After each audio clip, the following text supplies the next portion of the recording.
چې هم د انسان د جون یا د هغه د ادارې یو مقصد وي بیا هغه کې الله رب العزت دا صلاحیت پیدا کوي چې هغه په خپل هم انسپایرډ وي او د خپل چارپیرچل ملازمین او عام خلک هم انسپایر کولی شي او دا نه چې بیا هغه د مینیپولیشن یا چالبازۍ نه د خپل کسټمرز او د امپلایز د موټیویشن کار اخلي او بیا دا نه چې هغه د مینیپولیشن یا د چالبازۍ په ذریعه سره د خپل امپلایز نه کار اخلي بلکې د هغه امپلایز د هغه نه دونه انسپایر وي چې د هغه د ویژن په حصول کې هغه خپل شپه او ورځ یو کی ولی د دغه کمپنۍ د مالک یو مقصد دی او هغه مقصد هغوی ته په نظر راځي او همدغه شانتي بیا دغه کمپنی او اداره د یو ادارې په حیثیت سره کار نه کوي بلکې د یو سوشل موومنټ په توګه باندې کار کوي مطلب د خپل امپلایز د کسټمر او د عامو خلکو په خدمت کې هغه خپل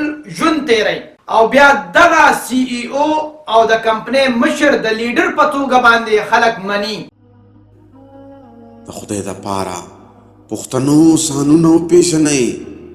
ستاسو د پاره خو به ځان له پیغمبر نه راځي